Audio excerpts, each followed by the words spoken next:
The Phoenix Suns might be the luckiest NBA team this offseason. And they're lucky because we're in the middle of football season, college and NFL. On a Monday morning, nobody is talking about the fact that the Phoenix Suns lost to an Australian team in the preseason by the name of the Adelaide 36ers. The Adelaide 36ers beat the Phoenix Suns on Sunday night. Nobody's talking about it because most sports programs have no choice but to talk what is the biggest sport in this country, which is the NFL. And college football is a big deal as well. The NBA is not in season right now, and the preseason just ain't important enough. The reason why I bring that up is if nobody's watching, the Phoenix Suns are having an awful offseason. Nobody's talking about it.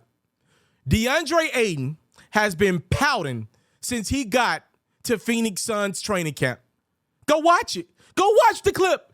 Go watch DeAndre Ayton's interview from Media Week last week and tell me if that looks like a guy that's happy to be back in Phoenix. He said he ain't talked to his coach, Monty Williams, since the season ended. Reportedly, at the end of that series versus the Dallas Mavericks, in which the Phoenix Suns choked, by the way, those last couple games, reportedly, Ayton and Monty Williams were not on the same page. Apparently, Monty got into DeAndre pretty well.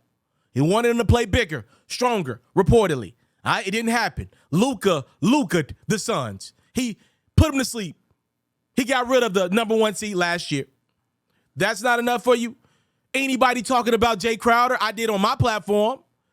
Jay Crowder is an important player in the NBA. He's not lighting up your stat line for 29 points, 8 assists, 8 rebounds. He's not LeBron James, okay? But what Jay Crowder does on basketball teams, you truly cannot quantify his impact. Go look around. The brother wins. He's been around winning the last few years. He's been to the finals. He's a winner. Look, he ain't got the job done completely, but he's been around winning organizations of late.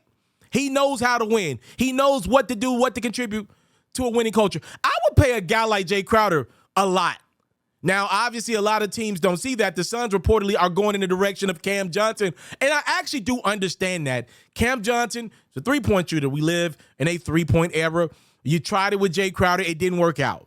I get it. You believe maybe his better days are behind him. I hear you. I still would try to have Jay Crowder in my starting lineup and give Cam Johnson a lot of minutes. Even if he plays more minutes than Crowder, I would start games with Crowder to set that tone defensively on the other team's best perimeter player. That's me. Phoenix is saying, all right, we're going all in on Cam. Let's give him more reps. Apparently, Jay Crowder ain't like it. He wanted to be the starter. He demanded a trade out. Jay Crowder's at the house right now as the Suns get ready to start their season until they're able to find a trade. That's not enough for you. Okay. The Robert Sarver story, the Phoenix Suns majority owner that has been a mess, by the way, who's in the process of selling the team. That's a mess. And I know to the public, you're like, yeah, but he's the owner. He ain't on the court. Bro, that stuff definitely is impacting that team. They're humans, bro. This stuff is happening internally in their organization with real people, by the way. Real staff members, real coaches, real players, real former players. Like, bro, you can't tell me that ain't impacting that team. Okay. Chris Paul. I love Chris Paul. Y'all know I love Chris Paul. Some people have said I've loved Chris Paul to a fault a little too much over the years. He's my favorite point guard of all time. But I can't say he's the greatest point guard of all time because like last postseason, we've seen it 2 years in a row with that Phoenix Suns team that's been great 2 regular seasons in a row.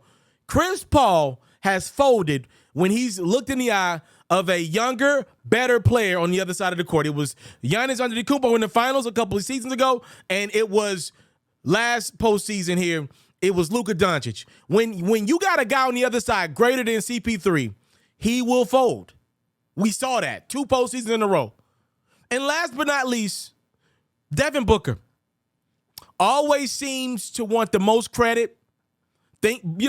Believes to be one of the best guards in the league. All that stuff is cool, but never gets criticism. Never gets criticism as a number 1 because he ain't the Phoenix Suns number 1. It's still Chris Paul.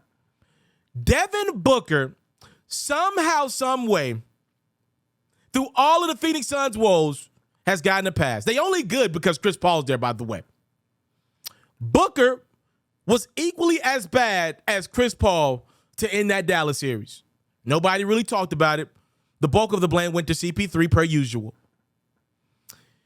Devin Booker posted on his IG story after the Suns lost to the Aladady, whatever their name is, 36ers of Australia.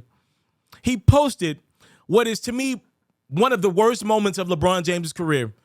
When LeBron and the Mavs, remember that series? When the Heat lost to the Mavs and LeBron went to the podium and was like, and LeBron has never been this way throughout his career, publicly at least. This is the one time where he had a lapse.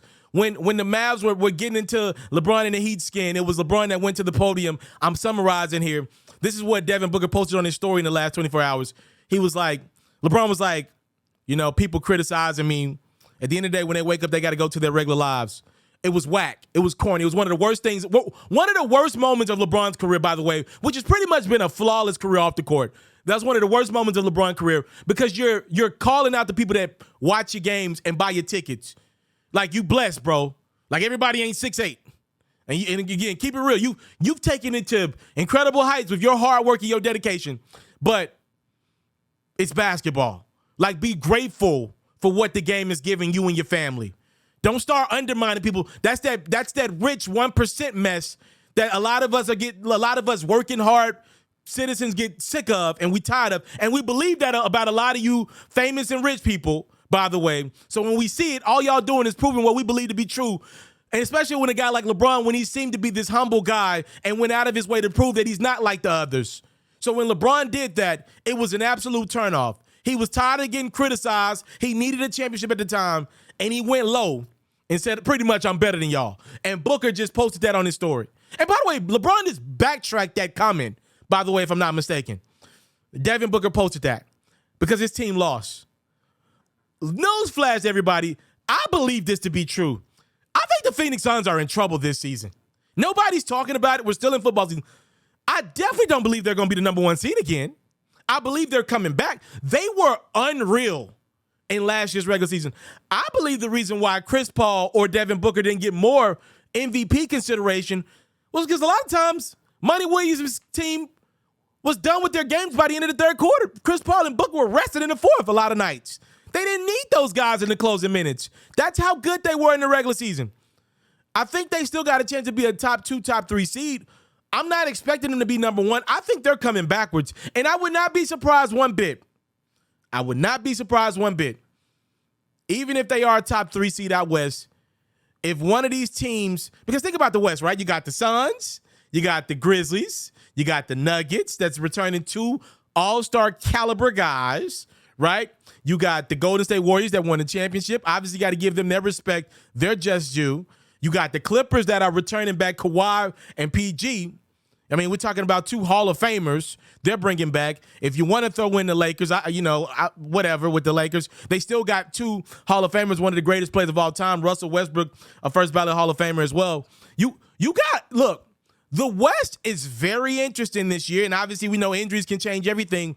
The West is very interesting. The point I'm trying to make is, in the first round, there is a chance that you can likely be taking on Luka, LeBron, or Kawhi, or Jokic in the first round, right? That's possible. All that's possible. I wouldn't be surprised if the Suns get bounced in the first round. This has been an abysmal offseason for them. Their big fella doesn't want to be there, even though he got paid, even though he got his bread. He clearly wanted to be in Indiana. Like, think about that. He wanted to leave Phoenix, Arizona, because the Suns paid him a day too late, according to pretty much is how I'm reading it, at least. He didn't say that, but that's how I'm looking at it. He wanted to be paid sooner. The fact that the Suns matched that offer with the Pacers, he wanted to be a Pacer. His agent and him clearly wanted to be in Indiana. That's where they wanted to go to. They seemingly were shocked that the Suns matched that offer. You got problems in ownership. Chris Paul's getting older. Devin Booker has no accountability placed on him. I'm telling you, I believe the Suns are coming back a couple spots. I really believe that.